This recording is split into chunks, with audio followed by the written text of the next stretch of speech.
गणेश चतुर्थी की 4 सबसे प्रचलित कथा। गणेश चतुर्थी व्रत करने से घर परिवार में आ रही विपदा दूर होती है। कई दिनों से रुके मांगलिक कार्य संपन्न होते हैं तथा भगवान श्री गणेश असीम सुखों की प्राप्ति कराते हैं। इस साल गणेश चतुर्थी 19 सितंबर मंगलवार से शुरू हो रही है। इस दिन से अगले 10 दिनों तक भगवान गणेश की विधिवत पूजा करते हैं।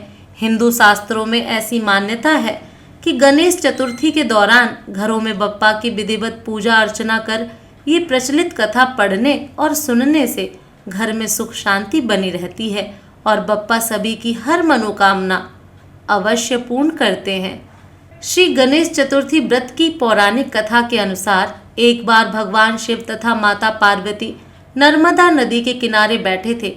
वहां माता पार्वती ने भगवान शिव से समय व्यतीत करने के लिए चौपट खेलने को कहा। शिव चौपट खेलने के लिए तैयार हो गए, परंतु इस खेल में हार जीत का फैसला कौन करेगा, यह प्रश्न उनके समक्ष उठा।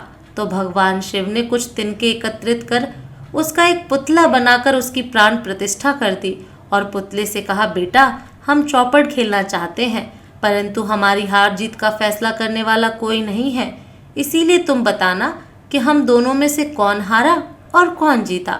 उसके बाद भगवान शिव और माता पार्वती का चौपट खेल शुरू हो गया। यह खेल 3 बार खेला गया और संयोग से तीनों बार माता पार्वती ही जीत गईं। खेल समाप्त होने के बाद बालक से हार जीत का फैसला करने के लिए कहा गया, तो उस बालक ने महादेव को विजयी बताया। यह सुनकर माता पार्वती क्रोधित हो गई और क्रोध में उन्होंने बालक को लंगड़ा होने, कीचड़ में पड़े रहने का श्राप दे दिया। बालक ने माता पार्वती से माफी मांगी और कहा कि यह मुझसे अज्ञानतावश ऐसा हुआ है, मैंने किसी द्वेष भाव में ऐसा नहीं किया। बालक द्वारा क्षमा मांगने पर माता ने कहा, यहाँ गणेश पूजन के लिए नाग कन्याएं आएंगी, उनके कहे अनुसार तुम गणेश व्रत करो, ऐसा करने से तुम मुझे प्राप्त करोगे। यह कहकर माता पार्वती शिव के साथ कैलाश पर्वत चली गईं। 1 वर्ष के बाद उस स्थान पर नाग कन्याएं आईं। तब नाग कन्याओं से श्री गणेश के व्रत की विधि मालूम करने पर उस बालक ने 21 दिन लगातार गणेश जी का व्रत किया। उसकी श्रद्धा से गणेश जी प्रसन्न हुए। उन्होंने बालक को मनोवांछित फल मांगने के लिए कहा। उस पर उस बालक ने कहा, हे विनायक, मुझ में इतनी शक्ति दीजिए कि मैं अपने पैरों से चलकर अपने माता पिता के साथ कैलाश पर्वत पर पहुंच सकूं और वे यह देख प्रसन्न हों। तब बालक को वरदान देकर श्री गणेश अंतर्ध्यान हो गए। इसके बाद वह बालक कैलाश पर्वत पर पहुंच गया और कैलाश पर्वत पर पहुंचने की अपनी कथा उसने भगवान शिव को सुनाई। चौपड़ वाले दिन से माता पार्वती शिव जी से विमुख हो गई थीं, अतः देवी के रुष्ट होने पर भगवान शिव ने भी बालक के बताए अनुसार 21 दिनों तक श्री गणेश का व्रत किया। इस व्रत के प्रभाव से माता पार्वती के मन से भगवान शिव के लिए जो नाराजगी थी वह समाप्त हो गई। तब यह व्रत विधि भगवान शंकर ने माता पार्वती को बताई। यह सुनकर माता पार्वती के मन में भी अपने पुत्र कार्तिकेय से मिलने की इच्छा जागृत हुई। तब माता पार्वती ने भी 21 दिन तक श्री गणेश का व्रत किया तथा दूर्वा फूल और लड्डुओं से गणेश जी का पूजन अर्चन किया। व्रत के 21वें दिन कार्तिकेय स्वयं माता पार्वती जी से आ मिले। उस दिन से श्री गणेश चतुर्थी का यह व्रत समस्त मनोकामनाओं की पूर्ति करने वाला व्रत माना जाता है। इस व्रत को करने से मनुष्य के सारे कष्ट दूर होकर मनुष्य को समस्त सुख सुविधाएं प्राप्त होती हैं। दूसरी कथा। एक समय की बात है कि विष्णु भगवान का विवाह लक्ष्मी जी के साथ निश्चित हो गया। विवाह की तैयारी होने लगी। सभी देवताओं को निमंत्रण भेजे गए, परंतु गणेश जी को निमंत्रण नहीं दिया गया।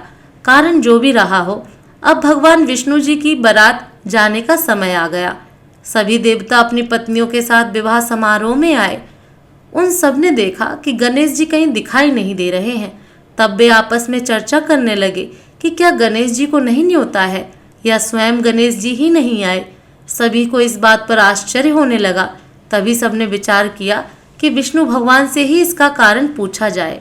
विष्णु भगवान से पूछने पर उन्होंने कहा कि हमने गणेश जी के पिता भोलेनाथ महादेव को न्योता भेजा है। यदि गणेश जी अपने पिता के साथ आना चाहते तो आ जाते, अलग से न्योता देने की कोई आवश्यकता भी नहीं थी।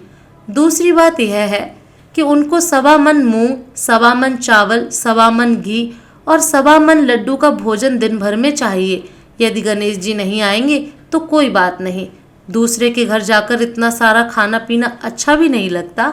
इतनी वार्ता कर ही रहे थे कि किसी एक ने सुझाव दिया, यदि गणेश जी आ भी जाएं तो उनको द्वारपाल बनाकर बैठा देंगे कि आप घर का ध्यान रखना। आप तो चूहे पर बैठकर धीरे धीरे चलोगे तो बारात से बहुत पीछे रह जाओगे। यह सुझाव भी सबको पसंद आ गया तो विष्णु भगवान ने भी अपनी सहमति दे दी। होना क्या था कि इतने में गणेश जी वहां आ पहुंचे और उन्हें समझा बुझाकर घर की रखवाली करने बैठा दिया गया। बारात चल दी। तब नारद जी ने देखा कि गणेश जी तो दरवाजे पर ही बैठे हुए हैं, तो वे गणेश जी के पास गए और रुकने का कारण पूछा। गणेश जी कहने लगे कि विष्णु भगवान ने मेरा बहुत अपमान किया है। नारद जी ने कहा कि आप अपनी मूषक सेना को आगे भेज दें तो वह रास्ता खोद देगी, जिससे उनके वाहन धरती में धंस जाएंगे। तब आपको सम्मान पूर्वक बुलाना पड़ेगा।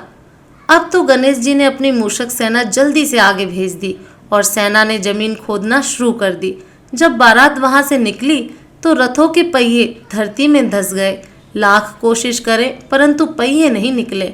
सभी ने अपने अपने उपाय किए परंतु पहिए तो नहीं निकले, बल्कि जगह जगह से टूट गए। किसी को समझ में नहीं आ रहा था कि अब क्या किया जाए।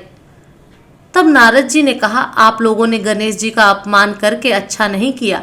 यदि उन्हें मनाकर लाया जाए तो आपका कार्य सिद्ध हो सकता है और यह संकट टल सकता है। शंकर भगवान ने अपने दूत नंदी को भेजा और वे गणेश जी को लेकर आए। गणेश जी का आदर सम्मान के साथ पूजन किया। तब कहीं रथ के पहिए निकले। अब रथ के पहिए निकल तो गए परंतु वे टूट फूट गए, तो उन्हें सुधारे कौन? पास के खेत में खाती काम कर रहा था, उसे बुलाया गया। खाती अपना कार्य करने के पहले श्री गणेशाय नमः कहकर गणेश जी की वंदना मन ही मन करने लगा। देखते ही देखते खाती ने सभी पहियों को ठीक कर दिया। तब खाती कहने लगा कि हे देवताओं, आपने सर्वप्रथम गणेश जी को नहीं मनाया होगा और ना ही उनकी पूजन की होगी, इसीलिए तो आपके साथ यह संकट आया है।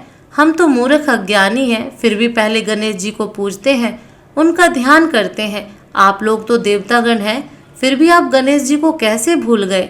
अब आप लोग भगवान श्री गणेश जी की जय बोलकर जाएं तो आपके सब काम बन जाएंगे और कोई संकट भी नहीं आएगा। ऐसे कहते हुए बारात वहां से चल दी और विष्णु भगवान का लक्ष्मी जी के साथ विवाह संपन्न करा के सभी सकुशल घर लौट आए। हे गणेश जी महाराज, आपने विष्णु को जैसो कारज सारियो ऐसो कारज सबको सिद्ध कर जो। बोलो गजानन भगवान की जय। तीसरी कथा। एक समय की बात है, राजा हरिश्चंद्र के राज्य में एक कुम्हार था। वह मिट्टी के बर्तन बनाता, लेकिन वे कच्चे रह जाते थे। एक पुजारी की सलाह पर उसने समस्या को दूर करने के लिए एक छोटे बालक को मिट्टी के बर्तनों के साथ आमवा में डाल दिया। उस दिन संकटी चतुर्थी का दिन था। उस बच्चे की माँ अपने बेटे के लिए परेशान थी। उसने गणेश जी से बेटे की कुशलता की प्रार्थना की। दूसरे दिन जब कुम्हार ने सुबह उठकर देखा तो आमा में उसके बर्तन तो पक गए थे, लेकिन बच्चे का बाल भी बांका नहीं हुआ था। वह डर गया और राजा के दरबार में जाकर सारी घटना बताई।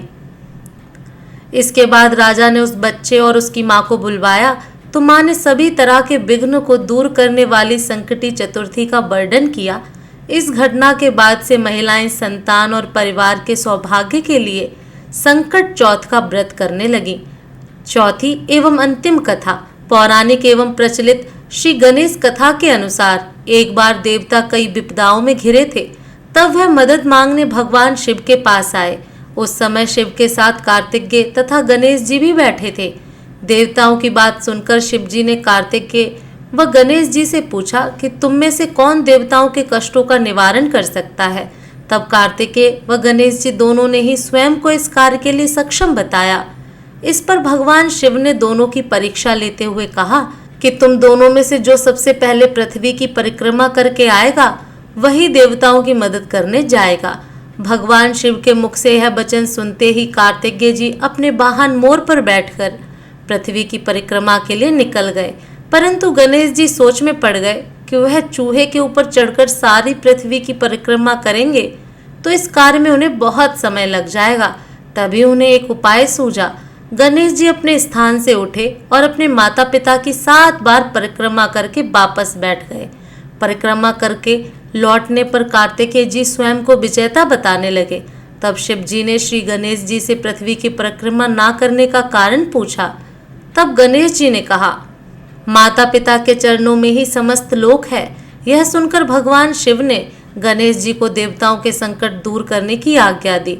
इस प्रकार भगवान शिव ने गणेश जी को आशीर्वाद दिया कि चतुर्थी के दिन जो तुम्हारा पूजन करेगा और रात्रि में चंद्रमा को अर्घ्य देगा, उसके तीनों ताप यानी देहिक ताप, दैविक ताप और भौतिक ताप दूर होंगे। इस व्रत को करने से व्रतधारी के सभी तरह के दुख दूर होंगे और उसे जीवन के भौतिक सुखों की प्राप्ति होगी। चारों तरफ से मनुष्य की सुख समृद्धि बढ़ेगी। पुत्र पौत्रादि धन ऐश्वर्य की कमी नहीं रहेगी।